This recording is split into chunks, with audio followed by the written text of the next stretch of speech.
Experience your dream retirement life for a day. 10 inch முறுக்கு மந்த்ரா கடலை எண்ணெயில நானே பண்ணுது ஒரு சேலஞ்ச். உங்களால இந்த மாதிரி முறுக்கு செய்ய முடியுமா? மந்த்ரா கடலை எண்ணெயில முறுக்கு செஞ்சு பாருங்க. ஓகே. கட்சியின் செய்தி தொடர்பாளர் திரு சந்திரசேகர் அவர்கள், வணக்கம் சார். எக்ஸிட் போல்ஸ் வந்த வரைக்கும் புபிந்தர் ஹூடா தான் சிஎம், ராகுல் ஃபார்முலா ஒர்க் ஆயிடுச்சு, காங்கிரஸ் ஆட்சி ஹரியானாவில்னு நம்ம பார்த்து ஒரு விஷயம் ஓடிட்டு இருந்துச்சு. இப்ப பார்த்தா அப்படியே களம் மாறி இருக்கிறது. பாஜக சர்ப்ரைஸ் பண்ணியிருக்காங்க. ஒட்டுமொத்த நேஷனல் மீடியாவும் ஒரு சர்ப்ரைஸ், 10 ஆண்டுகளுக்கு பிறகு மீண்டும் பாஜகவின் ஆட்சி ஹரியானாவில். உங்களுடைய இனிஷியல் டேக்? இல்ல, இது ஃபைனல் ட்ரெண்டான்னு எனக்கு தெரியல. மேபி சேஞ்ச் ஆகலாம். ஒரு 10 தொகுதிகள் தான் மாறி இருக்கு. ரெண்டாவது வித்தியாசம் நான் பாக்குறப்ப ஒரு 500 வாக்குகள் வித்தியாசத்துல நிறைய முன்னிலை இருக்கிறதா தான் நான் பாக்குறேன். ட்ரெண்ட்ல எல்லாமே 500 வாக்குகள் வித்தியாசத்துல இருக்கிறதா பாக்குறேன். ஆமா, டஃப் ஃபைட்டா தான் இருக்குன்னு பாக்குறேன். ஆனா அதுல ஒரு நான் என்ன பாக்குறேன்னா, அடுத்த பார்ட்டிகள் இப்ப ஆம் ஆத்மி களத்துல இருந்தாங்க, அவங்க என்ன வாக்குகள் வாங்கியிருக்காங்க அப்படிங்கிறது அதெல்லாம் அந்த பிரித்தல் வரைக்கும் அதர்ஸ்ல 5 தான் இருக்கு. இல்ல, நீங்க சொல்றது வெற்றி பெறுறதுங்கிறது நான் சொல்ல வரல.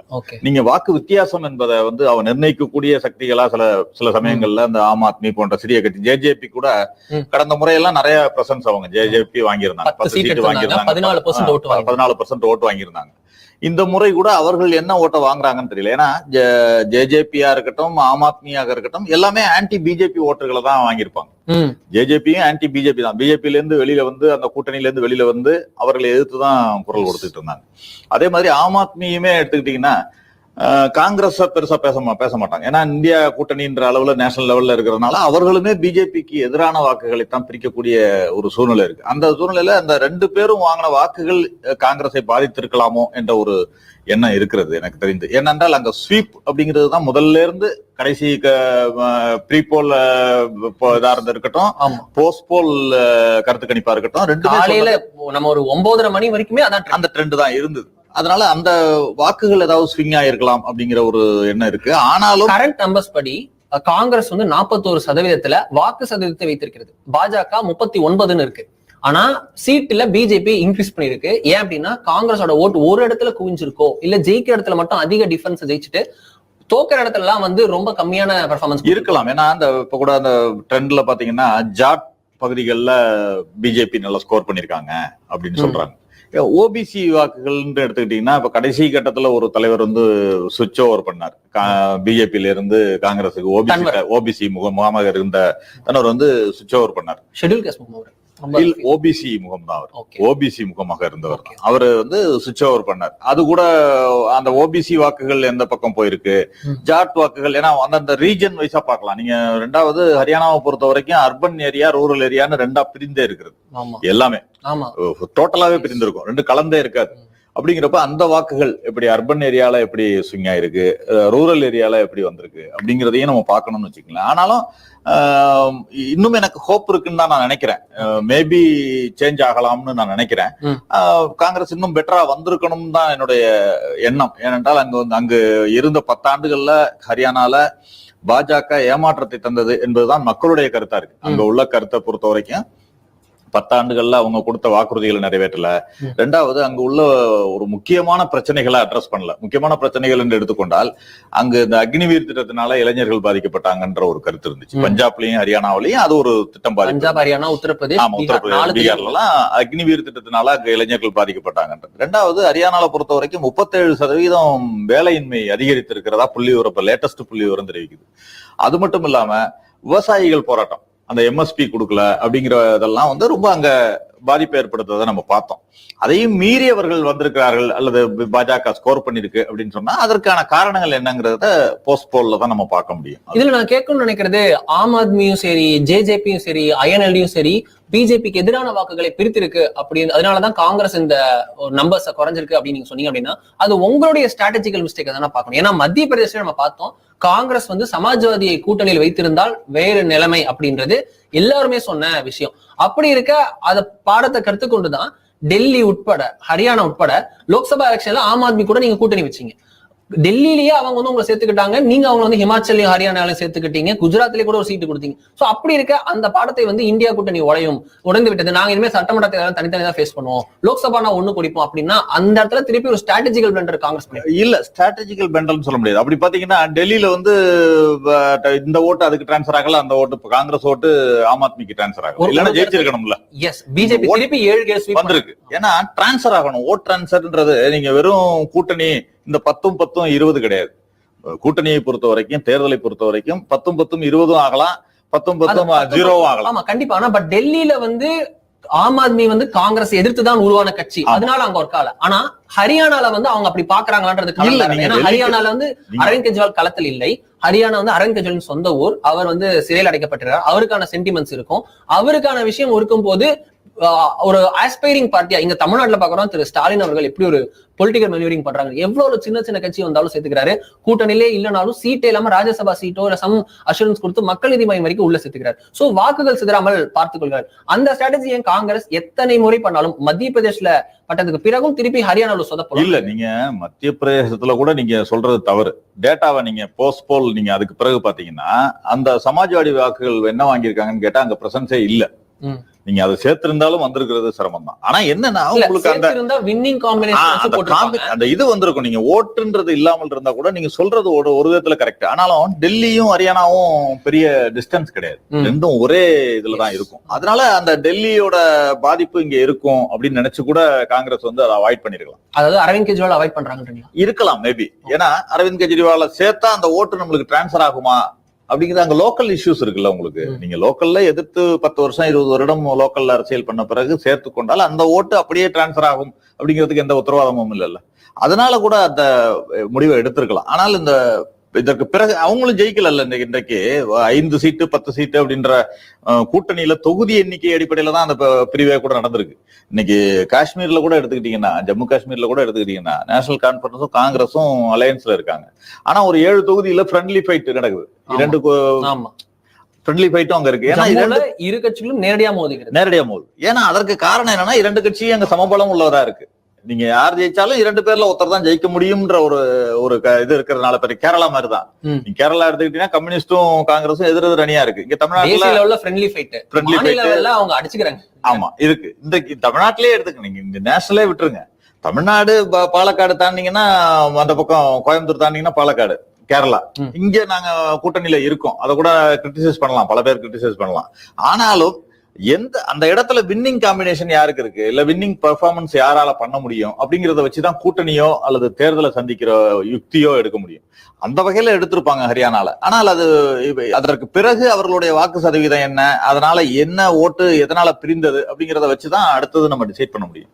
ஆனாலும் எனக்கு வந்து ஓரளவு எட்ஜ் வருவாங்களோ அப்படிங்கிற ஒரு எண்ணமும் இருக்கு. ஏன்னா 500 ஓட்டு 200 ஓட்டு எல்லாம் சின்ன தொகுதிகள் தான், எல்லாமே அங்க வாக்குகள் கம்மியா தான் இருக்கும். அதுல ஏதாவது மாற்றங்கள் இருந்தாலும் இருக்கலாம். ஓகே, இப்போ கரண்ட் பிரேக்கிங் நியூஸ் என்ன அப்படின்னா, பாஜகவின் தேசிய தலைவர் JP நட்டா ஒரு அவசர கூட்டத்திற்கு அழைப்பு விடுத்திருக்கிறார்.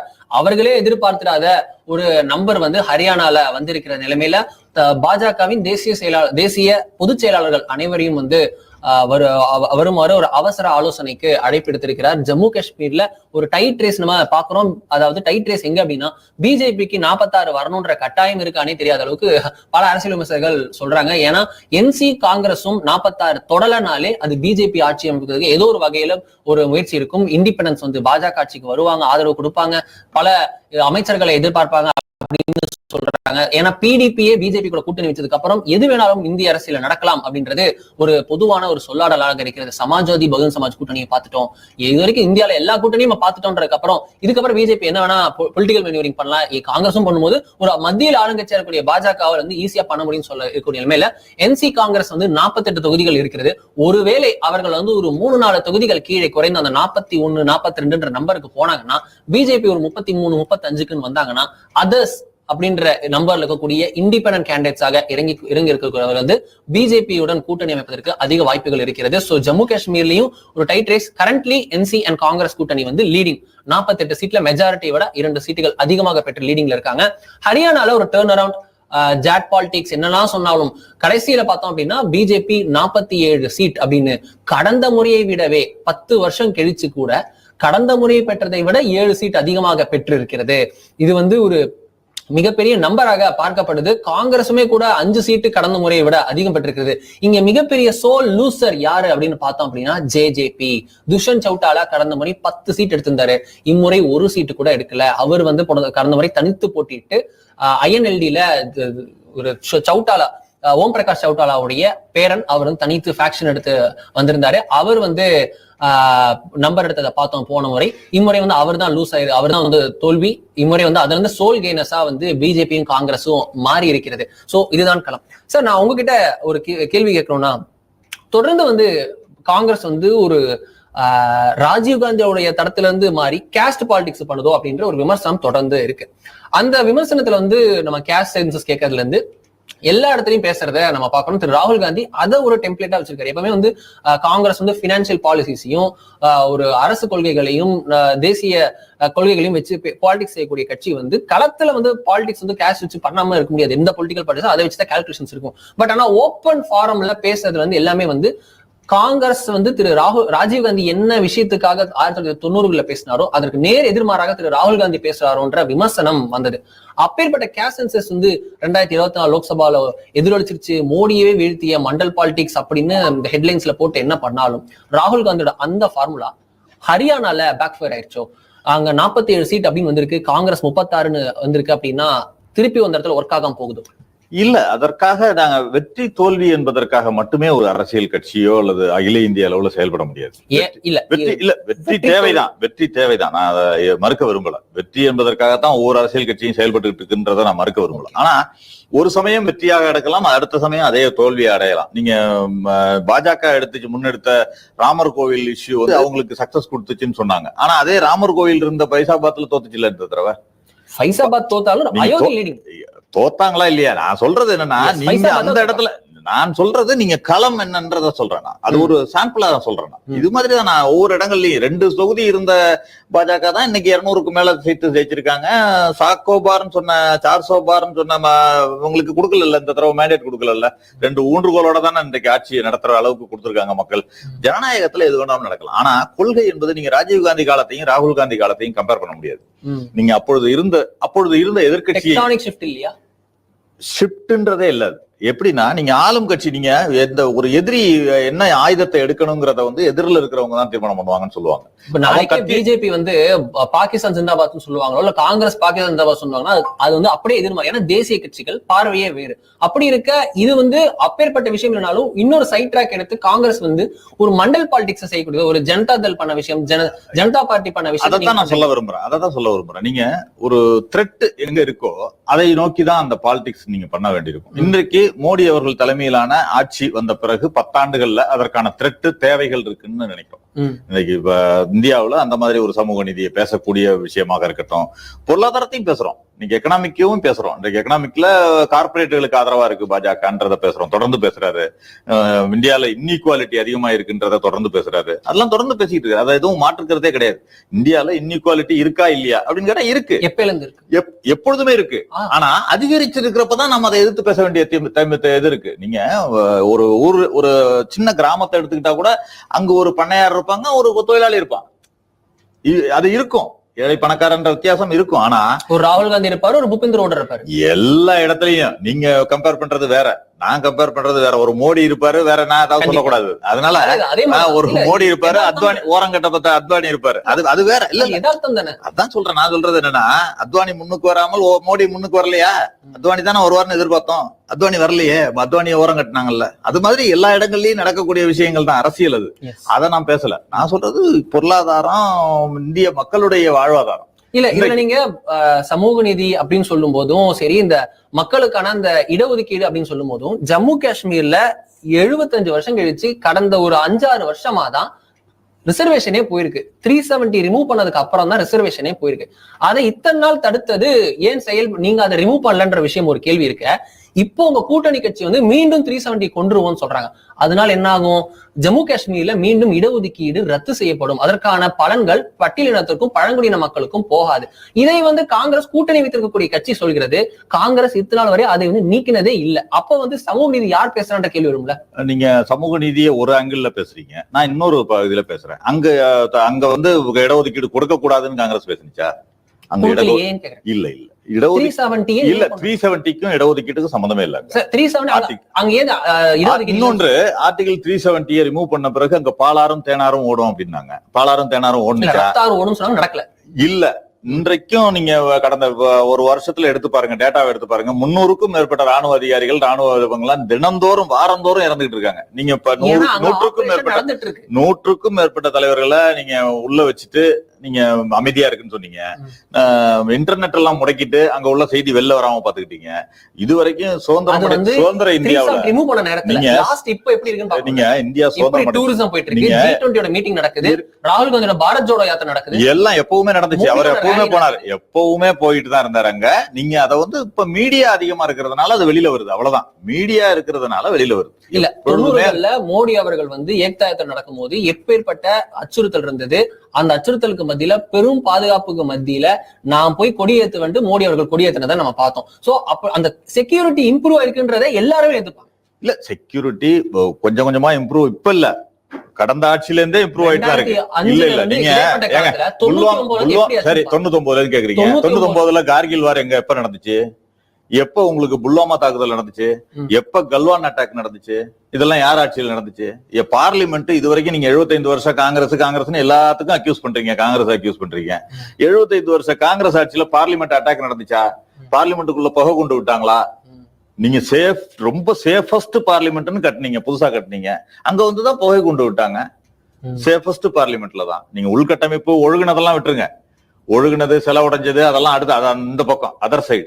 நான் சொல்றது நீங்க தேசம் பாதுகாப்பாக இருக்கும் பாஜக ஆட்சியில தான் சொன்ன பாஜக ஆட்சியில தான் கார்கில் வாரில் நீங்க உளவுத்துறையே ஃபுல்லா தோல்வி அடைஞ்சிச்சே. நீங்க ஒரு மாடு மேய்க்கிற சிறுவர்கள் சொல்லிதானே அங்க உள்ள பாகிஸ்தான் வந்ததே தெரிஞ்சிச்சு, குடிசை போட்டுட்டு இருந்ததே. இன்றைக்கு அங்க கார்கில்ல பண்ணது கண்டிப்பா பிஜேபி கேட்க வேண்டிய கேள்வி. கார்கில்ல போர் ஜெயிச்சாங்கன்றது அது வேற விஷயம், அது நடந்தது உண்மைதான், அந்த இன்டெலிஜென்ஸ் ஃபெயில்ன்றது உண்மைதான். ஆனால் நாட்டில் கடந்த 10 வருஷமாக ஒரு இடத்தில் கூட குண்டு வெடிப்பு சம்பவங்கள் இல்லை. நம்ம மும்பை அட்டாக்ஸ் பார்த்திருக்கோம், ஹைதராபாத் அட்டாக்ஸ் பார்த்திருக்கோம், பூனே அட்டாக்ஸ் பார்த்திருக்கோம். இது மாதிரி ஏகப்பட்ட இடத்துல கோயம்புத்தூர்ல வெடிகுண்டு தாக்குதல் நடந்து எல்லாமே நம்ம பார்த்திருக்கோம். இது போல ஒரு மேஜரான ஒரு பாம் பிளாஸ்ட் கூட இந்தியாவில் நடக்காம ஒரு பாதுகாப்பாக இருக்கின்றதை நீங்களும் எதிர்ப்பீங்க. எல்லை பாதுகாப்பா இருக்கா? இன்றைக்கு இந்த பக்கம் சைனா உள்ள வந்துட்டு இருக்காங்க. நீங்க சொல்றீங்க மணிப்பூர்ல என்ன கலவரம், எதனால கலவரம்னா எல்லாம் வெளிநாட்டில இருந்து ஊடுருவல்னு சொல்றீங்க. நீங்க ஆட்சியில இருக்கீங்க, டபுள் என்ஜின் சர்க்கார் தானே, ஏன் மணிப்பூர்ல கண்ட்ரோல் பண்ண முடியல? போதைப் பொருள் இந்தியா ஃபுல்லா நடைமாறுதுன்னு சொல்றீங்க. எங்க இருந்து வருது? அதானி துறைமுகத்துல இருந்து வருது, வெளிநாட்டுல இருந்து தானே வருது போதைப் பொருள் எல்லாம். நீங்க கஞ்சா வேணா இங்க பயிரிடலாம் லோக்கல்லன்னு சொல்றீங்க. மத்த கொக்கைன்ல இருந்து மற்ற பொருட்கள் எல்லாமே, போதைப் பொருட்கள் எல்லாம் வெளிநாட்டுல இருந்து தானே வருது. வெளிநாட்டுல இருந்து வருதுன்னா யாரோட கண்ட்ரோல்? வெளிநாட்டுல வருது, அதை சீஸ் செய்யப்படுது. ஏன் வெளிநாட்டுல இருந்து வர்றது உள்ள வந்துடுச்சே? நீங்க டன்னா பிடிச்சது எப்ப பிடிச்சிருக்காங்க? இது வரைக்கும் பிடிச்சதே இல்லையே. பிடிச்சது இல்லன்னா பிடிச்சது போக வெளில வந்திருக்க. இன்னைக்கு தமிழ்நாட்டுல வந்திருக்குன்னா அதிகபட்சமா புழங்குறது இப்பதான், இந்த பீரியட்ல தான் அதிகபட்சமா புழங்குது. ரெண்டாவது கொரோனா தாக்கத்துக்கு பிறகு அந்த போதை பழக்கம் அதிகமாயிடுச்சுங்கிறதையும் நம்ம கணக்குல எடுத்துக்கணும். நான் அதை மறுக்க விரும்பல. ஆனால் அதை கண்ட்ரோல் பண்ண பவர் யார்ட்ட இருக்கு? ஏர்போர்ட், போர்ட் யார்ட்ட இருக்கு? நீங்க அதையும் அந்த செக்யூரிட்டிலையும் நீங்க சமரசம் பண்ணிட்டீங்க. நீங்க போர்ட்டையும் ஏர்போர்ட்டையும் தனியாருக்கு கொடுக்குறீங்க. கொடுக்குறப்ப அது சமரசமாகுது. அதானி போர்ட்ல வருதுங்க. கேரளால அதானி விழிஞ்சியம் போர்ட்டை கொடுத்தது காங்கிரஸ் கவர்மெண்ட், இப்போ நடந்துட்டு இருப்பது கம்யூனிஸ்ட் கவர்மெண்ட். இருக்கட்டும், நான் சொல்றது நீங்க ஒரே மோனோபோலியா இருக்கக்கூடாது. நீங்க அதானி அம்பானி இருக்கக்கூடாதுன்னு கிடையாதுங்க. அதானி அம்பானி இருக்கட்டும். நான் சொல்றது என்னன்னா, நீங்க 4 பேர் டெண்டர் போடுறாங்கன்னா அவங்க பார்ட்டிசிபேட்டே பண்ண முடியாதுன்னு சொல்ல முடியாது. ஆனால் நீங்க அவங்களுக்கே மோனோபோலியா கொடுக்க கூடாது. நான் என்ன சொல்றது, இன்னைக்கு கம்யூனிகேஷன் எடுத்துக்கிட்டீங்கன்னா, போர்ட், ஏர்போர்ட், இன்னைக்கு அவங்க 2 பேர் நினைத்தால் இந்தியாவை ஸ்தம்பிக்க வைக்க முடியும். ஒரு 2 கார்பரேட்டுகள் நினைத்தால் இந்தியாவை ஸ்தம்பிக்க வைக்க முடியும். ஏன்னா 13 துறைகள், இந்தியாவின் முக்கியமான துறைகள் அவங்க கையில இருக்கு. அப்படிங்கிறப்ப அவர்களை நம்பி அரசாங்கத்தை நம்பி கார்பரேட்டுகள் இருக்கலாம். கார்பரேட்டுகளை நம்பி அரசாங்கம் இருக்கக்கூடாது. அதைத்தான் நாங்க வலியுறுத்தி விட்டு வர்றோம் ஒவ்வொரு தடவையும். இந்தியாவின் முதுகெலும்பு விவசாயம் சொல்றீங்க, விவசாயிகளுக்கு செய்யுங்க, எம்எஸ்பியை கொடுங்க. நீங்க கொடுத்த கோரிக்கையை தான் கேட்கிறோம். நீங்க 2014 கொடுத்தீங்கல்ல, எம்எஸ் சுவாமிநாதன் பரிந்துரையை நிறைவேற்றுவோம், விவசாயிகளுக்கு குறைந்தபட்ச ஆதார விலையை நிறைவேற்றுவோம், 2 கோடி பேருக்கு வேலைவாய்ப்பு கொடுப்போம். நீங்க சொன்னது தானே, நான் சொல்லல, இல்ல காங்கிரஸ் சொல்லல. அதெல்லாம் என்ன நிறைவேற்றினீங்க அப்படின்னு கேட்டா அதற்கு பதில் என்னன்னா, 60 வருஷத்துல காங்கிரஸ் ஆட்சி சீரழித்து விட்டதுன்னா அதற்கு நாங்கள் அனுபவித்திருக்கோம். இன்றைக்கு ஆட்சியிலிருந்து இறக்கப்பட்டிருக்கோம். அது எங்களுக்கு தண்டனை தான். நீங்க என்ன செஞ்சீங்க சொல்லுங்க. அதுக்கு மாற்றா நீங்க என்ன செஞ்சீங்க? காங்கிரஸ் தவறு செய்து விட்டதுக்கு we accept it. அந்த தவறை சீர் செய்வதற்கு நீங்க என்ன பண்ணீங்க அப்படிங்கிற கேள்வியை முன்வச்சா, மறுபடியும் நேரு, இந்திரா காந்தி, ராஜீவ் காந்தி பேசுனீங்கன்னா அவங்க எல்லாம் மறைந்து விட்டார்கள், அவர்கள் தவறு செய்தார்கள்னே வச்சுக்கோங்க.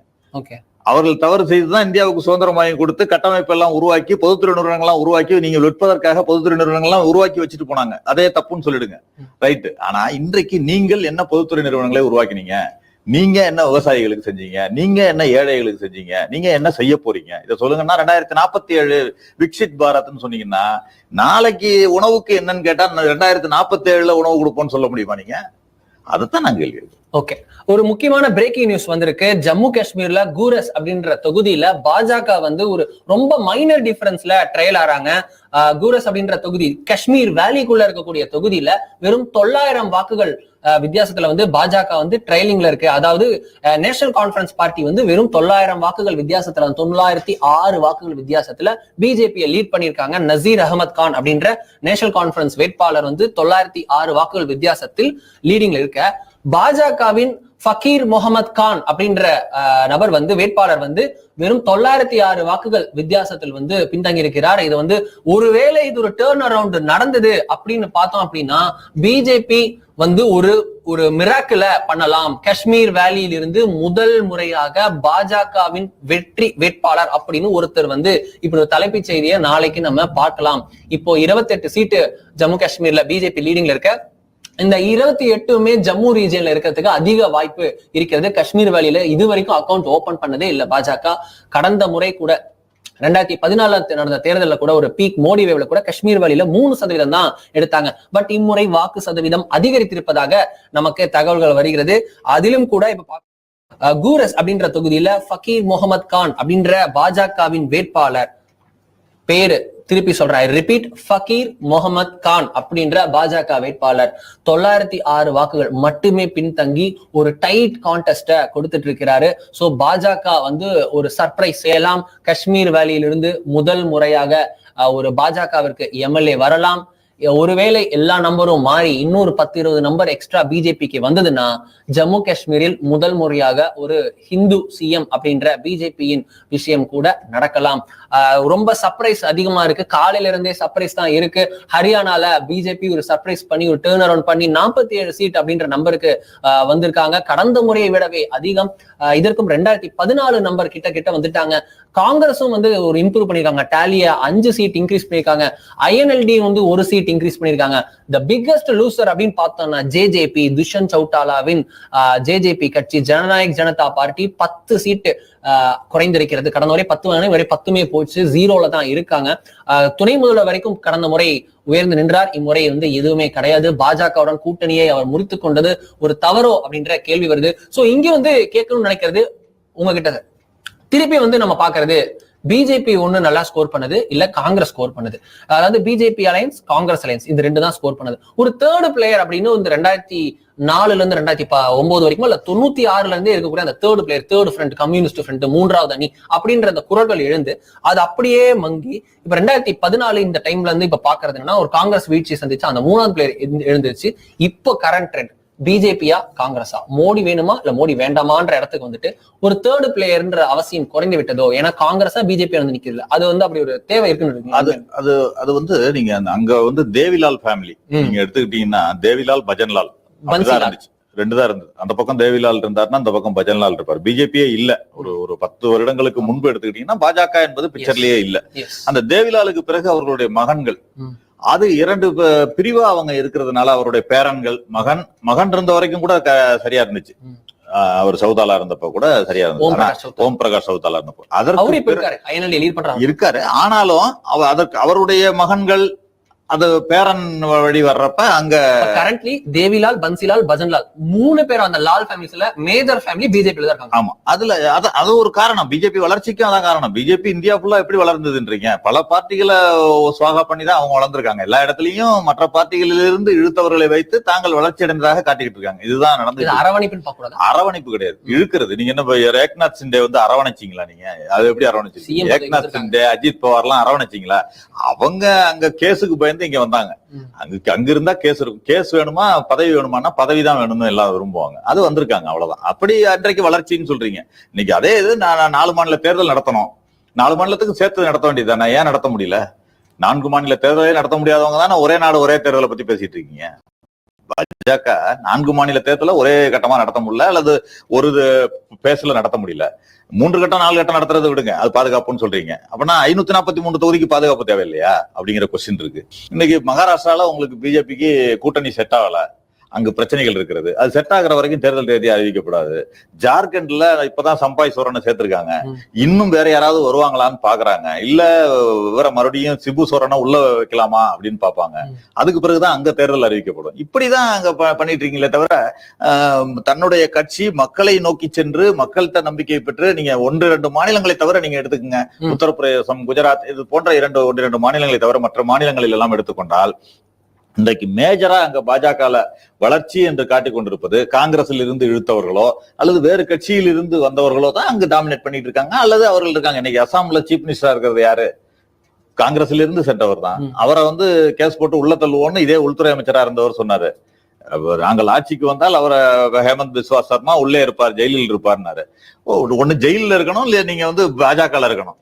ஜெயில் வேண்டான்னு ஒரு பாஜக இருக்காரு இன்னைக்கு, அவ்வளவுதான். இதுதான் அங்க வளர்ச்சி நடந்துட்டு இருக்கு. அதுதான் இன்றைக்கு ஹரியானாவிலையும் பாஜக வளர்ந்ததுக்கு காரணம் நீங்களே எடுத்து கொடுத்தீங்க. அதனாலதான் சொல்றேன் இன்றைக்கு நான் கேட்கறது கண்டிப்பா பாஜக கிட்ட இப்ப கேட்டிருந்தோம். இப்ப நீங்க வரதுக்கு முன்னாடி பாஜக செய்தி தொடர்பாளர் அதை கேட்டிருந்தோம். நான் இங்க கேட்கறது பிஜேபியா காங்கிரஸான்னு வரும்போது நீங்க இப்போ ஒய்எஸ்ஆர் காங்கிரஸ் எப்படி இதானதுன்னு பாக்குறோம், அதிமுக தமிழகத்துல என்னாச்சுன்னு பாக்குறோம், இது நவீன் பட்நாயக், பிஆர்எஸ் எல்லா தேர்ட் ஆல்டர்னேட்டிவ், நான் பிஜேபியும் இல்ல காங்கிரஸும் இல்ல, நான் ஒரு neutral point BSP Bahujan Samaj party, இது மாதிரி நம்ம எங்கெல்லாம் பாக்குறோமோ அவங்களுக்கு எல்லாம் ஒரு தேவை குறைதோ அப்படின்றப்போ இங்கதான் பிஜேபி ஒரு இடத்துலயும் காங்கிரஸ் இடத்துலயும் அவங்க கூட்டணி கிடைக்கிற விஷயம் இல்ல. அதுல நான் இன்னொரு கருத்தையும் வலியுறுத்த விரும்புறேன். நீங்க 3வது பார்ட்டி எல்லாம் வலிமையாக வந்துச்சுன்ற ஒரு காரணத்தை சொன்னீங்க.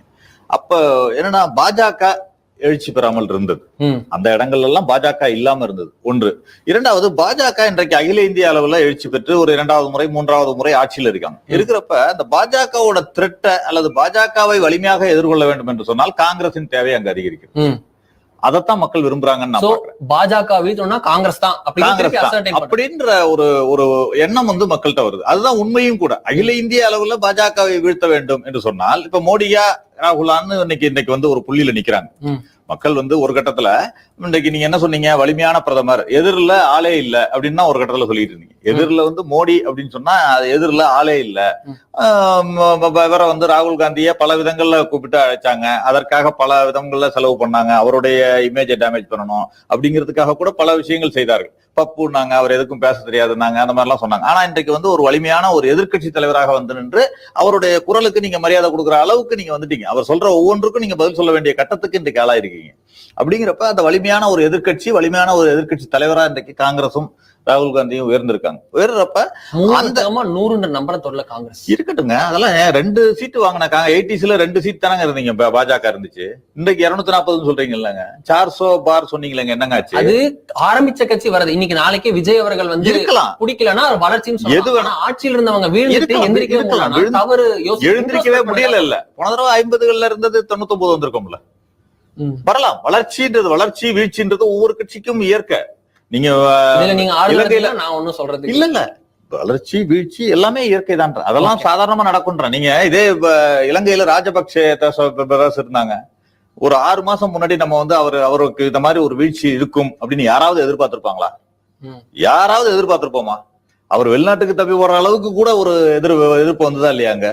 அதே மாதிரி இன்னைக்கு ஆட்சியில் இருக்கிற அந்த சரத் இன்னைக்கு அந்த ஜேஜேபியா ஜனதா ஜேவிபி அந்த பார்ட்டியில இருக்கிற பிரசிடென்ட் இருக்காரு. போன தேர்தல்ல 3% ஓட்டு தான் வாங்கினாரு. போன தேர்தல்ல 3% தான் அவங்க பார்ட்டி ஓட்டு அவரு. ஆனா இன்றைக்கு அவர் ஆட்சியில் இருக்காங்க. அதெல்லாம் அந்த மக்கள் நினைச்சாக்க ஒருவரை உயர்த்தலாம், ஒருவரை தாழ்த்தலாம். அவர் 3 டைமா நினைக்கலையேன்ற. ஏன்னா நம்ம 2011 திமுக எப்படி நம்பர் வேணுதுன்னு பார்த்தோம். 2016 ஒரு பெரிய நம்பர் இன்க்ரீஸ் பண்ணாங்க, ஒரு ஸ்ட்ராங்கஸ்ட் ஆப்போசிஷன் மாறாங்க. 2021 ஆட்சியை பிடிச்சாங்க, இப்ப வரைக்கும் ஜெயிச்சிட்டு இருக்காங்க. சோ திமுக பண்ண அப்படி ஒரு எழுச்சி வந்த மாதிரி காங்கிரஸ் 3 டேர்மா வரலையே. இல்ல, அதுதான் சொல்றேன். நீங்க அதற்கு காரணங்கள் பல விதமும் இருக்கு. ஒண்ணு, முதல்ல 2014 ஒரு போலியான ஊழல் பிரச்சனைகளை முன்னெடுத்து 2G ஊழல்னு ஒரு ஊழலை இந்தியா ஃபுல்லா ஒரு பூதாகரமாக்கி அதற்கு ஈவன் அரவிந்த் கெஜ்ரிவால் முதற்கொண்டு உதவினார் என்பதை பார்த்தோம். அவங்க பாஜகவுக்கு உதவினார். அவர் அன்னைக்கு பாஜகவுக்கு உதவியவர் தான் அன்னைக்கு அவரே உள்ள ஜெயில இருக்க வேண்டிய தேவை ஏற்பட்டுச்சு. அதுல இருந்து எடுத்து அந்த 2014 எப்படி மோடி என்ன குஜராத் மாடல் அப்படின்னு கொண்டு வந்தாங்கன்றது தெரியும். திடீர்னு ஒரு குஜராத் மாடல்னு வந்துச்சு. எங்கிருந்து வந்தது குஜராத் மாடல்? குஜராத் மாடல்னா என்னன்னே தெரியாது கிராமங்கள்ல உள்ளவங்களுக்கு. ஆனால் குஜராத் மாடல் என்பதை கொண்டு போய் கிராமம் வரைக்கும் சேர்த்தாங்க. சரி, ஏதோ ஒரு இருக்கு அங்க குஜராத்ல, அது மாதிரி ஒரு நம்ம இந்தியாவும் வளரும் சொல்லி ஏதோ ஒரு அந்த நேரத்துல காங்கிரசும் உண்மையிலேயே என்னன்னா ராகுல் காந்தி செய்த தவறு கூட நான் சொல்லுவேன். ஏன்னா அவர் மன்மோகன் சிங் அவர்கள் இருந்த போதே ஒரு துணை பிரதமர் அளவிற்கு ஏதோ ஒரு பதவியை எடுத்து அவர் வந்திருந்தார்கள் என்று சொன்னால் ஒரு தலைமை பதவிக்கு அவர் இருந்திருக்கலாம். அது உள்ளுக்குள்ள உள்ள இன்டர்னல் பார்ட்டி. அது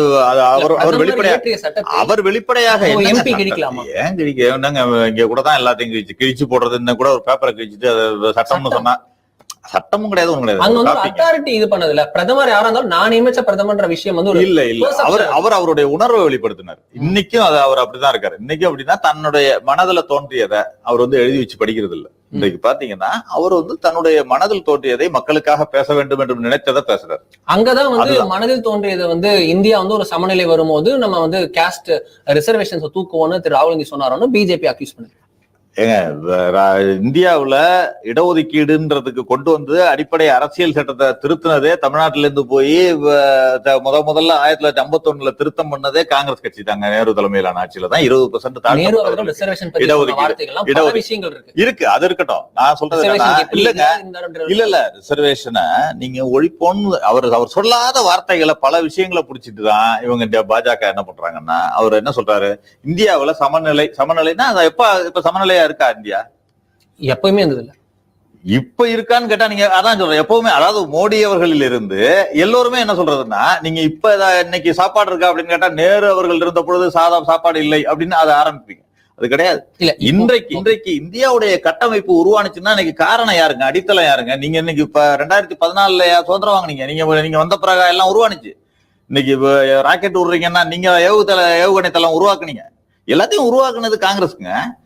எத்தனை 5 ஆண்டு திட்டங்கள் அன்றைக்கு உணவுக்கே நம்ம வெளிநாட்டை கைதேந்த வேண்டிய கட்டத்துல இருந்தோம். இந்தியா சுதந்திரம் அடைகிறப்போ ஒரு குண்டூசி கூட தயாரிக்க முடியாது இந்தியால. இன்னைக்கு அப்படியா இருக்கும்? இன்னைக்கு பெருமையா பேசிக்கிறோம்ல, இன்னைக்கு ராணுவ தளவாடங்களை வெளிநாட்டுக்கெல்லாம் ஏற்றுமதி பண்றோம்னு பேசுறோம். அது மோடி அவர்களுடைய வந்த பிறகு பண்ண அச்சீவ்மெண்டா இல்லையே. அடித்தளம் காங்கிரஸ் இட்டது. ஆனால் அந்த செய்த விஷயங்கள்ல பிஜேபி அடித்தளம் ஈக்குவல் கிடையாதுன்ற. ஓகே, நீங்க ஈக்குவல் கிடையாதுன்னு தான் நான் சொல்றேன். நீங்க எப்படி ஈக்குவல் பண்ணுவீங்க? நீங்க ஒரு பொது நீங்க ஒண்ணு சொல்லுங்க. இன்னைக்கு பிஹெச்இஎல் மாதிரி ஒரு நிறுவனத்தை உருவாக்கணும்னு ஒண்ணு சொல்லுங்க. நீங்க சொல்லுங்களேன். இப்ப சொல்லுங்க. நீங்க ஒரு ஆங்கர் இது பண்ணி இல்ல ஒண்ணு உருவாக்கணும்னு சொல்லுங்க. இல்ல இதே சொல்லிட்டு அப்புறம் சொல்லுங்களேன். நேரு அவர்கள் உருவாக்கினார் அது வேண்டாம். மோடி அவர்கள் உருவாக்குனாரான்னு கேக்குறேன். 10 வருடங்கள்ல ஒரு பொதுத்துறை நிறுவனத்தை உருவாக்க முடியாதா? இல்ல நான் கேக்குறது இல்ல அதுக்கு பதில சொல்லிட்டு சொல்லுங்க. உருவாக்கல தானே இல்லன்னு சொல்றேன்.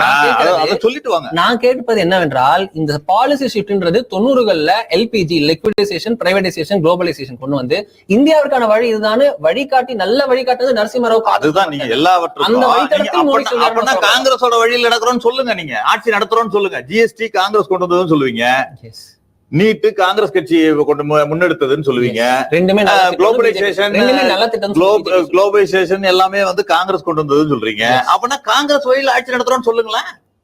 நேரு வழியில ஆட்சி நடத்துறோம்னு சொல்லுங்க. அவங்க நரசிம்மராவுக்கு பாரதத்தினாவே கொடுத்துறாங்க. நேரு வழியில ஆட்சி நடத்துறோம்னு சொல்லுங்க. நீங்க அன்னைக்கு சொல்லுங்க. நீங்க நேரு வழியில இந்திரா காந்தி வழியில தான் நாங்க ஆட்சி நடத்துறோம், நரசிம்மராவ் கொண்டு வந்த லிக்விடேஷன் தான் நாங்க தொடர்றோம் அப்படின்னு சொல்லுங்க. அது கிடையாது.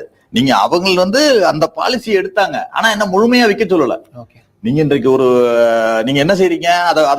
அந்த பாலிசின்னு சொல்லிட்டு நீங்க அந்த பாலிசி காங்கிரஸ் கொண்டு வந்த பாலிசியை தான் நாங்க தொடர்றோம்னு சொல்லிட்டு ஒரு லிக்விடேஷனே முழுமையாக்குறீங்க. நீங்க இன்னைக்கு ஒரு பிஎஸ்என்எல் அழிச்சிட்டு ஒரு ஜியோக்கு வளர்ச்சிக்கு கொடுக்குறீங்க. அதைத்தான் கூடாதுன்னு சொல்றோம். பிஎஸ்என்எல் அழிஞ்சதுனால யாருக்கு நஷ்டம்? எவ்வளவு பெரிய பொதுத்துறை நிறுவனம் இன்றைக்கு பிஎஸ்என்எல் கொஞ்சம் கொஞ்சமா நலிவடைய செஞ்சுட்டீங்களே. இன்னைக்கு ரயில்வே துறையிலையும் பிரைவேடைசேஷன் கொடுக்கறதுக்கு கொண்டு வந்துட்டீங்களே. முந்தான ஸ்டேட்மெண்ட் பிரைவேடைசேஷனுக்கு வாய்ப்பே இல்லைன்னு அஸ்வினி வைஷ்ணவ் திருப்பி சொல்லி, அது சரி, சில நிர்பந்தங்களுக்காக இப்ப சொல்லியிருக்கலாம். இப்ப சொல்லியிருக்கலாம். ஏன்னா கடந்த 10 ஆண்டுகளில் நடந்த பாஜக ஆட்சி என்பது வேறு, இப்ப 3வது மோடி 3.0 என்பது வேறு. இப்ப கடந்த 10 ஆண்டுகள்ல ஏதாவது ஒரு மசோதாவை ஜாயிண்ட் பார்லிமெண்டரி கமிட்டிக்கு கொடுத்துருப்பீங்களா? நாங்க கோர்ட் வரைக்கும் போயிட்டோம். சுப்ரீம் கோர்ட் வரைக்கும் போனாங்க. எதிர்கட்சிகள், சமூக ஆர்வலர்கள் எல்லாம் போனாங்க. ஒரு ஜாயிண்ட் பார்லிமெண்டரி கமிட்டிக்கு ஒரு மசோதா சென்றதான்னு நீங்க சொல்லுங்க. ஆனா இன்றைக்கு வந்த உடனே ஒரு மசோதாவை நீங்க ஜாயின்ட் பார்லிமெண்ட் கமிட்டிக்கு அனுப்ப வேண்டிய கட்டாயத்துக்கு அனுப்பிச்சுல. ஏன் காரணம்? 2 ஊன்றுகோலோட நீங்க போறீங்க, நடத்திதான் ஆகணும். புரூட்டல் மெஜாரிட்டி என்பது இந்திரா காந்தி காலத்திலும் இருந்தது, ராஜீவ் காந்தி காலத்திலும் இருந்தது. அந்த புரூட்டல் மெஜாரிட்டியை வைத்துக்கொண்டு எதிர்கட்சிகள் என்பது ஒரு சீட் இருந்தாலும் அவங்க எதிர்கட்சி தான். அதை மதிக்க தெரிஞ்ச ஒரு நாடுதான் ஜனநாயக நாடா இருக்க முடியும். அதை மதிக்கவில்லை என்று சொன்னால் சில சம்பவங்கள், சில பிரச்சனைகள் எழத்தான் செய்யும். எதிர்கட்சிகளை மதிக்கணும். நீங்க பாராளுமன்றத்தில் துணை சபாநாயகர் இல்லாம இந்திய வரலாற்றுல, பாராளுமன்ற வரலாற்றுல என்னைக்கு இங்க இருந்திருக்கு? கடந்த 5 வருடம் துணை சபாநாயகர் இல்லைங்க, இன்னைக்கும் போடல. ஏன்னா நீங்க கூட்டணி கட்சிக்காவது கொடுக்கணும்னு நினைக்கிறீங்க, கொடுக்க கூடாதுன்னு நினைக்கிறீங்க. கூட்டணி கட்சிக்கு கூட கொடுக்க கூடாதுன்னு நினைக்கிறீங்க. நீங்க பல கூட்டணி ஆட்சி பல சந்தர்ப்பங்கள்ல எல்லா இடத்துலயும் பார்த்திருக்கோம். அரசியல் கட்சி என்று சொன்னால் தாங்கள் வளர வேண்டும் என்று நினைப்பாங்க. ஆனா எதிர்கட்சியை உடைச்சி வளர வேண்டும் என்ற கட்சிகளை பார்த்திருக்கோம். கூட்டணி கட்சிகளையும் உடைச்சி நம்ம வளரணும்னு நினைக்கிற ஒரே கட்சியாக இருக்கிறது பாஜக தான் இருக்கு. ஓகே, இப்போ நம்ம திருப்பி நம்பர்ஸ் பார்க்கணும் அப்படின்னா, ஹரியானால பாஜக அதே ஸ்டடி லீட வச்சிட்டு இருக்கு. 48 அப்படின்ற நம்பர்ல தொடர்ந்து கண்டினியூ ஆயிட்டு இருக்கு பிஜேபி. கடந்த முறையை விட 8 சீட் அதிகம். காங்கிரஸ் 36 சீட்ல இருக்காங்க, கடந்த முறையை விட 5 சீட் அதிகம். ஜம்மு காஷ்மீர்ல என்சி காங்கிரஸ் கூட்டணி அதே லீட ஸ்டடியா அப்படியே கொண்டு போறாங்க. அவர்கள் இருவரும் சேர்ந்து 49 சீட்ல இருக்காங்க. பிடிபி 5 சீட்ல அப்படி நிக்கிறாங்க. பிஜேபி 27 அப்படின்னு நிக்க, மற்ற கட்சிகள்லாம் 9 சீட்ல அப்படின்னு அந்த மற்ற கட்சிகள் இண்டிபெண்டன்ஸ் அதிகம் இருப்பார்கள் என எதிர்பார்க்கப்படுகிறது. சோ பிஜேபிக்கு தேவைன்றது ஒரு 35 நம்பர். ஒருவேளை அந்த 35 அப்படின்ற நம்பர் வந்தாங்களாலோ இல்ல 36 வந்தாங்களாலோ ஒரு மீதி 10 எப்படியாவது அவங்க தேத்திடுவாங்கன்றது அவங்களுடைய ஸ்ட்ராட்டஜியாக இருக்கிறது. என்சி காங்கிரஸ் பார்த்தோம் அப்படின்னா, என்சி சிங்கிள் லார்ஜஸ்ட் பார்ட்டியா இருக்கான்றதை நம்ம செக் பண்ணி தான் பார்க்கணும். ஏன் அப்படின்னா என்சியும் காங்கிரஸும் சேர்ந்து 49 இருக்காங்க. இதுல காங்கிரஸ் ஒருவேளை அதிக சீட் எடுத்தாங்க அப்படின்னா என்சி ஒரு சிங்கிள் லார்ஜஸ்ட் பார்ட்டியா வருமானது தெரியாது. சோ இந்த என்சி காங்கிரஸ் அப்படின்றது ஒரு கம்பைன் டேலி 49 அப்படின்றது தேசிய மாநாட்டு கட்சியும் காங்கிரஸ் இந்த நம்பர். பிஜேபி 27 பிஜேபியோட அலோன் நம்பர். இன்னொன்னு பிஜேபி இந்த 27மே ஜம்மு ரீஜியன்ல தான் எடுத்திருக்காங்க. சோ ஜம்முல லிட்டரலி அவங்க ஸ்வீப் பண்ணிருக்காங்க.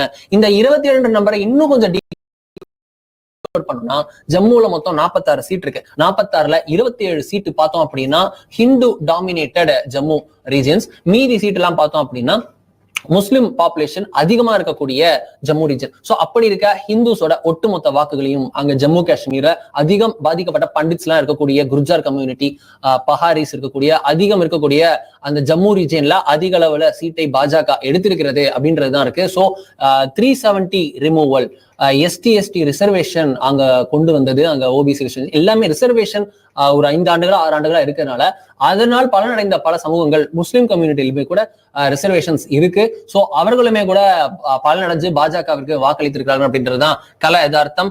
குரேஸ் அப்படின்ற தொகுதியில பாஜக முதல் முறையாக காஷ்மீர் வேலியில அக்கௌண்ட் ஓபன் பண்றதுக்கான வாய்ப்பு அதிகம் இருக்கிறது. வெறும் 900 சொச்சம் வாக்குகள் வித்தியாசத்தில் பாஜக ட்ரைலிங்ல இருக்க, ஒருவேளை அது தலைகீழாக மாறி காங்கிரஸ் அந்த இடத்துல தேசிய மாநாட்டு கட்சியை முந்தி பாஜக லீடிங் எடுத்தால் பாஜக வரலாற்றில் முதல் முறையாக ஒரு அதிசயத்தை நிகழ்த்தும். காஷ்மீர் வேலியில் ஒரு பிஜேபியின் எம்எல்ஏ அப்படின்றது ஒரு மிராக்கிள் அப்படின்னு தான் சொல்லணும். மெடிக்கல் மிராக்கிள் பார்த்திருப்போம், இது பொலிட்டிக்கல் மிராக்கிளாக மாறும். லிட்ரலி எப்படின்னா ஒரு தமிழகத்திலிருந்து ஒரு மிகப்பெரிய ஆட்சி மாற்றம் ஏற்பட்டால் எப்படின்னு நம்ம சொல்றோமோ அதெல்லாம் எவ்வளவு எல்லா இடத்துலயும் எப்படி ஒரு ஆட்சி ஒரு அதிசயம் அற்புதம் எல்லாம் சொல்லுவாங்களா, சோ அது போன்ற விஷயம் தான் காஷ்மீர் வழியில பாஜக எம்எல்ஏ வருவது என்பது. சோ அது வருமா அப்படின்றது ஒரு டைட் ரேஸ் இருக்கிறதுனால வாய்ப்பு இருக்கு. சோ எல்லாமே ஒரு நெயில் பைட்டிங் பினிஷ். இன்னைக்கு ஏதோ ஒரு 12 மணிக்கு ரிசல்ட் தெரிஞ்சிடும், 12:10க்கு கட்சி அலுவலகத்துல வெற்றியை கொண்டாட்டத்தை ஆரம்பிங்கன்னு சொல்ற மாதிரி எந்த கட்சியுமே இல்லை. தற்போது நிலைமையில் பாஜகவும் நம்பிக்கையில் இருக்கிறது, காங்கிரஸும் நம்பிக்கையில் இருக்கிறது. ஜம்மு காஷ்மீரை பார்த்தோம்னா தேசிய மாநாட்டு கட்சியும் நம்பிக்கையில் இருக்கிறது, காங்கிரஸும் நம்பிக்கிறது, பிஜேபியும் நம்பிக்கையில் இருக்கிறது. சோ எல்லாருமே ஒரு கால்குலேஷன்ஸோட இருக்க. ஜேபி நட்டா ஒரு அவசர ஆலோசனைக்கு அழைப்பு விடுத்திருக்கிறார். பாஜக ஒரு பக்கம் ஒரு அவசர ஆலோசனை இருக்கிறது. காங்கிரஸ் கட்சியுமே கூட ஹரியானாவில் ஒரு அவசர ஆலோசனையில் இறங்கி இருக்கிறது. திரு பூபேந்தர் ஹூடா தன்னுடைய ட்ரஸ்டட் லெப்டினன்ட்ஸை கூப்பிட்டு இறங்கியிருப்பதாக தகவல்கள் வருகின்றன. சோ ஒரு இன்ட்ரெஸ்டிங் ஃபைட் நம்ம பார்த்துட்டு இருக்கோம். நம்ம உங்ககிட்ட கேட்கணும்னு நினைக்கிறேன் சார், தொடர்ந்து காங்கிரஸ் இந்த கேரண்டி விஷயத்த இன்னைக்கு மோடி கேரண்டின்னு சொல்லலாம். மோடி கேரண்டியே காங்கிரஸ் கேரண்டின்ற விஷயத்துல இருந்தா வந்தது. சோ கேரண்டி அப்படின்னு சொல்லிட்டு பிரியங்கா காந்தி போற இடத்துல எல்லாம் 5 விரல்களை நீட்டி 5 கேரண்டின்னு சொல்லிட்டு கைக்கு இப்படி ஓட்டு கேட்டதை நம்ம பார்த்தோம். சோ அதுல பிரதானமாக இருப்பது இலவச அறிவிப்புகள் நம்ம பார்த்திருப்போம். ஒரு முக்கியமான விஷயம் வந்து காங்கிரஸ் வந்து ஒரு வாக்குறுதியாக ஹரியானால கொடுத்தது. சீனியர்ஸ், அதாவது வயது சிஏ சிட்டிசன்ஸுக்கு, விடோஸுக்கு, டிசேபிள் உட்பட எல்லாருக்கும் வந்து மாதம் வந்து 6000 ரூபாய் பென்ஷனாக தரப்படும் அப்படின்னு சொல்லப்பட்ட விஷயம். பெண்கள் அனைவருக்கும் 2000 ரூபாய் அப்படின்ற திட்டம் தமிழகத்தை உட்பட மத்திய பிரதேசோட பல மாநிலங்களில் இம்ப்ளிமெண்ட் செய்யப்பட்ட விஷயம். காங்கிரஸ் தான் இந்த விஷயத்தை அறிமுகப்படுத்தியது. 300 யூனிட்டுக்கு ஃப்ரீ எலக்ட்ரிசிட்டி அப்படின்ற விஷயம். எம்எஸ்பி லா எனாக்ட் பண்றோன்றது, மீண்டும் பழைய ஓய்வூதிய திட்டத்தை வந்து அமல்படுத்துவது போன்ற விஷயங்கள். இது எல்லாமே வந்து ஒரு பாப்புலர் ஸ்கீம். பினான்சியலி ப்ரூடன்ஸ் கிடையாது. நிதி நிலைமையை வச்சுக்கிட்டு இதெல்லாம் இம்ப்ளிமெண்டே பண்ண முடியாதுன்னு பல ஆர்வலர்கள் எல்லாம் சொல்றாங்க. ஆனாலுமே இந்த இலவச அறிவிப்புகளை கர்நாடகா, ஹிமாச்சலை தொடர்ந்து நம்ம இங்கேயும் நம்ம பாக்குறோம். ஹிமாச்சல் எப்பேற்பட்ட நிதி நெருக்கடியில் இருக்குன்னு நம்ம பாக்குறோம். இது வந்து உண்மையாலுமே வயபிள் தானா? அப்படி ஒரு வாக்குறுதியை கொடுத்தும் இந்த நிலைமையில காங்கிரஸை நம்பாமல் பிஜேபிக்கு மீண்டும் மக்கள் வாக்களித்திருக்கிறார்கள். நம்ம என்னன்னு பாக்குறோம். இன்னொன்று நான் நினைவுபடுத்த விரும்புறேன். இன்னும் ஜார்க்கண்ட்ல எலெக்ஷனே அனௌன்ஸ் பண்ணல. 2100 ரூபா பெண்களுக்கு உதவித்தொகைன்னு யாரு? பாஜக அறிவிச்சிருக்காங்க. இதே கேள்வி இப்போ ஸ்ரீகாந்த் அவர்கிட்ட கேட்டேன். காங்கிரஸ்ல பாஜகல வந்து அது சொன்னாரு, வேற வழி இல்லைங்க, காங்கிரஸும் பண்றாங்க, அதனால நான் அப்பொழுதே சொன்னது நீங்க தான் போட்டது. விதை போட்டா நீங்க தான் பார்ட்டி வித் டிஃபரன்ஸ் ஆச்சே. இலவசத்தை ரேவடி கல்ச்சர்னு கிண்டல் பண்ணவங்க தானாங்க. ஏன் அப்புறம் நீங்களும் அந்த ரேவடி கல்ச்சருக்கு போறீங்க? நான் கேக்குறது பட் இங்க ஒர்க் ஆலையே அப்படின்றதுதான். ஹரியானால ஒர்க் ஆகுது, ஒர்க் ஆகலங்க. கொடுக்க வேண்டும் என்பது கட்சியுடைய முடிவு. தேர்தல் அறிக்கை 2 பேரும் தான் கொடுக்குறாங்க. இன்னைக்கு வந்து நீங்க பாஜக வந்து 20 தேர்தல் அறிக்கை வாக்குறுதிய காங்கிரஸ் இதுல கொடுத்துருக்காங்க ஹரியானால. அதுல வந்து காங்கிரஸ் 5 கொடுத்த 5 வாக்குறுதிகளும் அடக்கம். பட் ஆனா பாஜகவை தேர்ந்தெடுத்திருக்காங்க, காங்கிரஸ் தேர்ந்தெடுக்கலாம். பாஜக வெர்ஷன் பிடிச்சிருக்கும். அது ஓட் பர்சன்டேஜ் பாருங்க. காங்கிரஸ் தான் அதிகம், 41%, 38%, 3%. நீங்க அதான் சீட்டை சொன்னா வாக்கு சொல்லுவீங்க, வாக்கு சொன்னா சீட்டு சொல்லுவீங்க. பாஜக வந்து 39. காங்கிரஸை அதிக மக்கள் விரும்பி இருக்கார்கள் ஏன் எடுத்துக்கூடாது? நீங்க சீட்டு வரல. பாஜகவை காங்கிரஸை அதிக மக்கள் விரும்பி இருக்காங்கல்ல, வாக்களிச்சிருக்காங்கல்ல. பாஜகவை விட அதிக மக்கள் காங்கிரஸை தேர்ந்தெடுக்கணும்னு விரும்பி இருக்காங்கல்ல. அங்க சீட்டு சிறிய தொகுதிகள் 500 வாக்கு, 600 வாக்கு, 1000 வாக்குல தோல்வி வெற்றி தோல்வி நிர்ணயிக்கக்கூடிய தொகுதிகளா இருக்கலாம். ஏன் அதை எடுத்துக்க கூடாது? பாப்புலரா ஏன் வரலன்னு சொல்ல முடியாது. நீங்க எல்லா இதையும் நீங்க இன்றைக்கு சிஎம்ஐ தரவுலயே பாத்தீங்கன்னா ஹரியானால 37% வேலையின்மை இன்றைக்கு அவ்வளவு இருக்கு. ஆனாலும் அந்த பாஜக சில தேர்தல் யுக்தியில அதை வெற்றி பெற்றிருக்கலாம். அதை தவறுன்னு சொல்ல முடியாது. தேர்தல் யுக்தி ஏதோ ஒன்று செய்திருக்கலாம், தனியாக நின்றதுனால இருக்கலாம், அல்லது ஆம் ஆத்மியே கூட அங்க பிரித்ததுனால அந்த வாக்கு வந்திருக்கலாம். அதற்கும் இதற்கும் சம்பந்தம் கிடையாது. ஆனாலும் காங்கிரஸை விரும்பி இருக்கிறார்கள், அதிக மக்கள் விரும்பி இருக்கிறார்கள் அப்படிங்கிறது தான் பர்சன்டேஜ் கூட இருக்கிறது நான் பாக்குறேன். இன்னும் கூட 10 தொகுதி தான் டிஃபரன்ஸ் இருக்கு. மேபி ஸ்விங் ஆகலாம். அது அதற்கும் வாய்ப்புகள் இருக்கிறதா தான் நான் பாக்குறேன். இப்ப காஷ்மீரை பொறுத்த வரைக்கும் நீங்க சொல்லிட்டு இருக்கீங்க, அப்பலேருந்து சொல்லிட்டு இருக்கீங்க, ஒரு தொகுதியில வெற்றி பெற்றால் மிராக்கிள் அப்படின்லாம் சொல்லிட்டு இருக்கீங்க. அது வந்து மிராக்கிள் கிடையாது. நீங்க அந்த தேர்தல்ல உங்களை மக்கள் நிராகரிக்கிறாங்க. நீங்க என்ன பண்ணீங்க? டீலிமிட்டேஷன்ல கூட 3 தொகுதியை எங்க ஜம்முல இன்க்ரீஸ் பண்றீங்க. 87 தொகுதியா இருந்ததை 90 தொகுதியாக்கி டீலிமிட்டேஷன்ல இன்க்ரீஸ் பண்றீங்க. அது மட்டும் இல்ல, இன்னும் இப்பவும் நீங்க என்ன சொல்றீங்க? பாஜக காங்கிரஸ் வந்து 46 வந்தால் கூட பாஜகவுக்கு வெற்றி வாய்ப்பு இருக்குன்னு சொல்றீங்க. அப்பவும் ஏதாவது ஒரு மேனிபுலேட் பண்ணியோ அல்லது ஏதாவது ஒன்று இழுத்தோ வெற்றி பெற வேண்டும் என்றுதான் பாஜக நினைக்கிறது. அதனுடைய எண்ணம் வந்து மேல்மட்டத்திலிருந்து கீழே வரைக்கும் நாங்க யார் வேணா வெற்றி பெற்று வராங்க. சின்ன மாநிலங்கள்ல எல்லாம் கடந்த காலங்கள்ல நம்ம பார்த்திருக்கோம். யாரு வேணா வெற்றி பெற்றுவாங்க, ஆட்சி எங்களுதுதான் அப்படிங்கிறது பாஜக. நீங்க கோவால இருந்து எடுத்துங்க, கோவா, திரிபுரால ஒரு கட்டத்துல எடுத்தீங்கன்னா பாஜக இல்லவே இல்லை. தேசிய கட்சி 2மே ஜெயிக்கல. ஆனா எதிர்கட்சி ஒன்றை அப்படியே எடுத்து அங்க எதிர்கட்சியானது பாஜக இன்றைக்கு ஆளுங்கட்சியாக மாறுது. ஆக இவர்களுடைய யுக்தி என்பது என்னவென்று சொன்னால், எதிர்கட்சியில் இருந்தோ வேற கட்சியில் இருந்தோ இழுத்து அதன் மூலமாக தங்கள் பலம் பெருகிவிட்டது என்று காட்டிக்கொள்வதுதான் யுக்தின்னு எடுத்துருக்கு. அது கிடையாது. நீங்க மக்கள்கிட்ட நம்பிக்கையை பெறுங்க, நேரா போய் மக்கள்கிட்ட நம்பிக்கையை பெறுங்க. நான் என்னென்ன செய்யறேன்னு சொல்லுங்க, அதை செய்தேன்னு சொல்லுங்க. அந்த வாக்குறுதியில கொடுத்துவாங்க. நீங்க இதே காங்கிரஸை கிரிட்டிசைஸ் பண்ணிக்கிட்டே காங்கிரஸ் கொள்கையை பின்பற்றிட்டு நாங்க பார்ட்டி வித் டிஃபரன்ஸ் சொன்னீங்கன்னா எல்லாமே முரண்பாடு இல்ல. இல்ல, கண்டிப்பா அது பாஜக கேட்க வேண்டிய கேள்விதான். நான் கேட்கறது ஏன் காங்கிரஸ்க்கு ஒர்க் ஆகல அப்படின்றது. அதுதான் நான் சொல்றேன்ல, பல விதங்கள் இருக்கு. நீங்க 41% வாக்குகள். Something wrong with Congress. Wrong with Congress கிடையாது. காங்கிரஸ் சரியான திசையில தான் போயிருக்கு. 41% வாக்குகளை பெற்றிருக்குல்ல. இன்னைக்கு 10 வருஷ ஆட்சிக்கு அப்புறமும் இதுவரைக்கும் 10 வருஷ கவர்மெண்ட்டுக்கு அப்புறம் இன்னொரு கவர்மெண்ட் வந்தது இல்ல. முதல் முறையா அதை பிரேக் பண்ணி பிஜேபி 10 வருஷம் கழிச்சு ஒரு ஆட்சி அமைக்கிறதுனா இல்ல, அதுதான் அங்க பிளேயர்ஸ். நீங்க ஜேஜேபியும் ஆம் ஆத்மியோட வாக்குகள் தான் அது முக்கியமான ஸ்ட்ராட்டஜிக்கல் பிளண்டர் ஆஃப் காங்கிரஸ். அவங்க ரெண்டு பேரும் அரவணைத்து செல்லாதது ஒரு தவறு, காங்கிரஸ் இது தவறு இருக்குல்ல. அது ஆம் ஆத்மிக்கு நீங்க பொருந்தாது.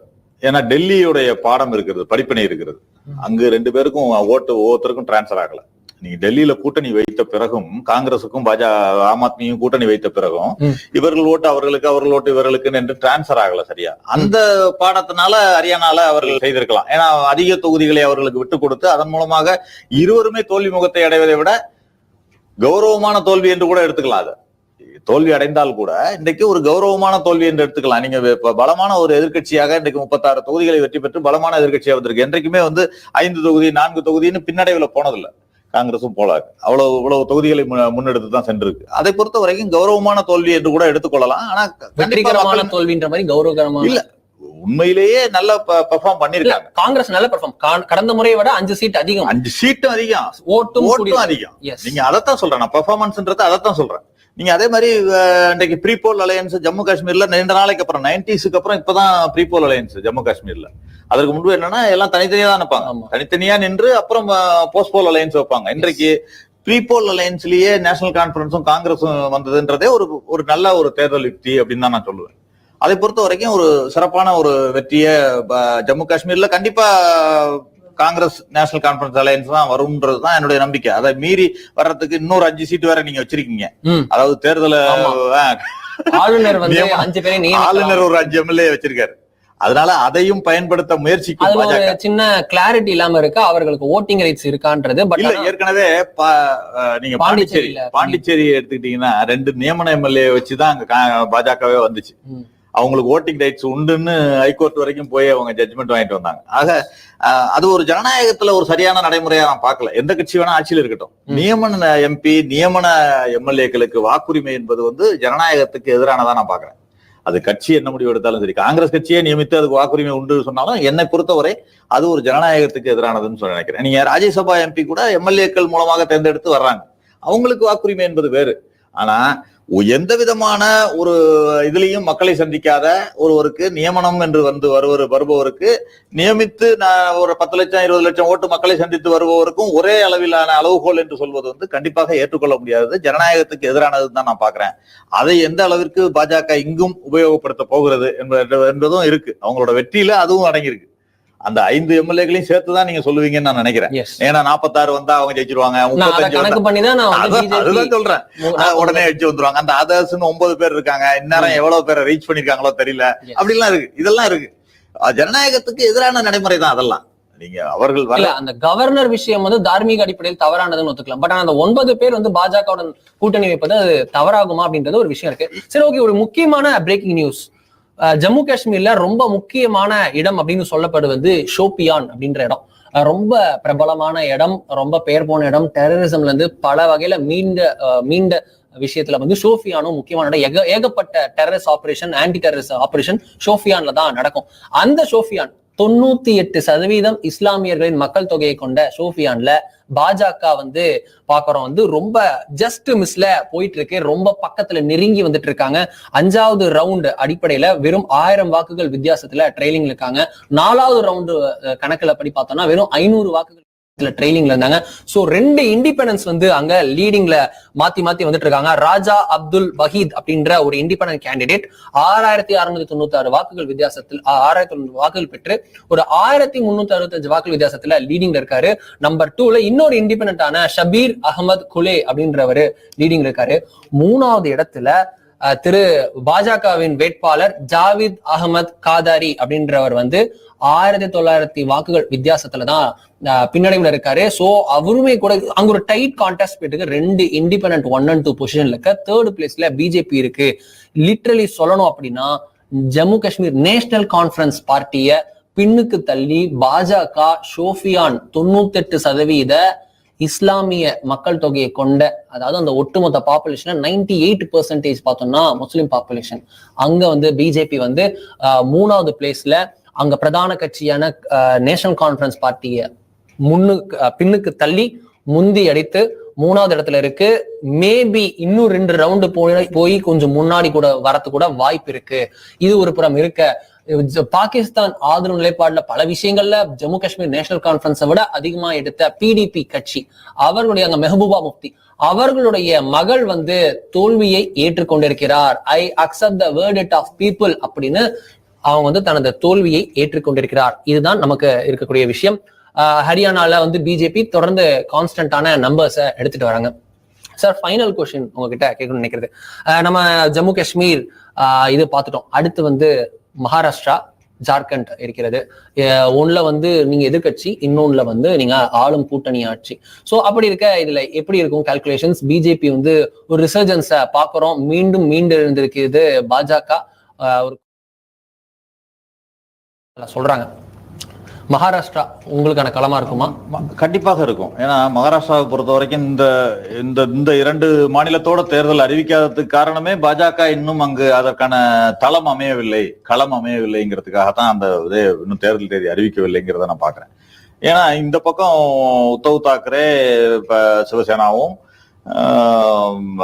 சரத்பவாருடைய என்சிபியும் காங்கிரஸும் வலுவான அலையன்ஸ் அலையன்ஸ்னு வச்சிருக்காங்க, வலுவான அலையன்ஸ் வச்சிருக்காங்க. ஆனால் இங்கு ஏக்நாத் சிண்டேயும் இதுவும் இந்த பாராளுமன்ற தேர்தலையே அதை பார்த்தோம். பாராளுமன்ற தேர்தலையே பாஜக கூட்டணிக்கு அங்கு ஒரு வீழ்ச்சியை பார்த்தோம். கடந்த முறை வெற்றி பெற்றதற்கும் இந்த முறை வெற்றி பெற்றதற்கும் உள்ள வீழ்ச்சியை அங்க பார்த்தோம்.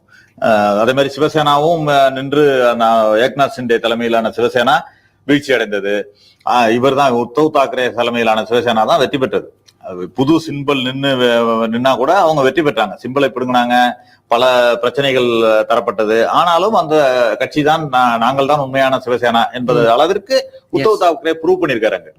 அதனால் இந்த தேர்தல் என்பது, வருகின்ற தேர்தல் என்பது இந்த கூட்டணிக்கு பெரிய வெற்றியை தருவதற்காகத்தான் இருக்கும். காங்கிரஸ் தலைமையிலான கூட்டணிக்கு மிகப்பெரிய வெற்றியை தருவதாகத்தான் இருக்கும். அதே மாதிரி இப்ப ஜார்க்கண்ட்ல எடுத்துக்கிட்டீங்கன்னா அவரு சிபு சோரனை அவருடைய மகனை நிரந்தரமாக ஜெயில வைக்கணும் அப்படின்னு கூட முடிவு பண்ணாங்க. ஆனாலும் அவர் ஜெயில் வந்துட்டாரு. அவர் சம்பாய் சோரனை இவங்க இழுத்திருக்காங்க, பாஜக இழுத்திருக்கிறது. சம்பாய் சோரன் பாஜகவில் சேர்ந்திருக்கிறார். ஆனாலும் அங்கு இருந்து வரும் கள நிலவரங்களை தெரிஞ்சா கண்டிப்பாக அந்த சோரனுக்கு, அவருடைய கட்சிக்கு, ஜார்க்கண்ட் முக்தி மோர்ச்சாவுக்கு ஆதரவாக, காங்கிரஸ் கூட்டணிக்கு ஆதரவாகத்தான் அங்கு இருக்கிறது, களம் இருக்கிறது அப்படிங்கிறது தான் இப்போதைக்கு வரும் தகவலை தெரிவிக்கிறது. பாஜக என்ன எதிர்பார்க்குதுன்னா, தேர்தலுக்கு முன்பு இந்த ஆட்சியை ஏதாவது டபுள் பண்ணலாமா அப்படிங்கிற ஒரு முயற்சியில பாஜக ஈடுபட்டு. ஆனால் அது நடக்கவில்லை. இன்னைக்கு சம்பாய் சோரன் அங்க ஆட்சியை கவிழ்க்க வேண்டும் என்ற முயற்சியும் பாஜகவிற்கு பலிக்கவில்லை அப்படிங்கிறத பாக்குறோம். ஒரு சிறிய மாநிலங்கள் எல்லாம் அவங்களுக்கு ஈஸியா இருந்துச்சு. மகாராஷ்டிராவிலே பண்ணவங்களுக்கு ஜார்க்கண்ட்ல ஏன் பண்ண முடியாது? ஆனாலும் அங்கு பண்ண முடியவில்லை. ஏனென்றால் அங்கு இவர்களுடைய கூட்டணி, காங்கிரஸ் ஜார்க்கண்ட் முக்தி மோர்ச்சா கூட்டணி ஸ்ட்ராங்கா இருக்கிறதுனால அவர்களால் அவர்களுடைய முயற்சி வெற்றி பெறவில்லை. எப்பவுமே பாத்தீங்கன்னா வெற்றி எங்கு பெறுவார்களோ, வெற்றி பெறுவார்கள் என்று நினைக்கிற இடத்துக்கு தான் தாவுவாங்க. தாவ வேண்டும் என்று நினைப்பவர்கள் கூட, எம்எல்ஏ எம்பியோ, இந்த கட்சி வெற்றி பெறும் அப்படின்ற நோக்கத்துல போறவங்க நிறைய பேர் இருப்பாங்க. எல்லாரும் இருக்கிறது இல்ல, யாரோ ஒரு சிலர் இருக்கிறதுனா கூட இந்த பக்கம் வெற்றி பெறும் அப்படின்னு. அந்த வெற்றி பெறும் என்ற இது கூட பாஜகவிற்கு, பாஜக மீது இல்லை, நம்பிக்கை இல்லை அப்படிங்கறதுதான் காட்டுது. நீங்க அங்கு மகாராஷ்டிரால ஏற்கனவே நம்பிக்கை தகர்ந்து விட்டது. பார்லிமெண்ட் எலெக்ஷன்ல அவர்கள் பெற்ற தோல்வி, வீழ்ச்சி இப்பொழுது மகாராஷ்டிராவிலும் இருக்கிறது. அதே போல ஜார்க்கண்டிலும் இந்த கூட்டணி தான் வெற்றி பெறும், காங்கிரஸ் ஜார்க்கண்ட் முக்தி மோர்ச்சா கூட்டணி தான் வெற்றி பெறும் என்ற நம்பிக்கை தான் பலரும் இருப்பதனால்தான் வேறு யாரும் தாவுவதற்கோ மற்ற அந்த உடைப்பதற்கோ தயாராக இல்லை. அது கண்டிப்பாக அங்கும் அந்த 2 மாநிலங்களிலும் கண்டிப்பாக காங்கிரஸ் கூட்டணி வெற்றி பெறுவதற்கான, இந்தியா கூட்டணி வெற்றி பெறுவதற்கான வாய்ப்பு தான் 100% இருக்கு. ஓகே, ரொம்ப நன்றி சார். இத்தனை நம்முடைய பல விஷயம் குறித்து விரிவாக மிக்க நன்றி.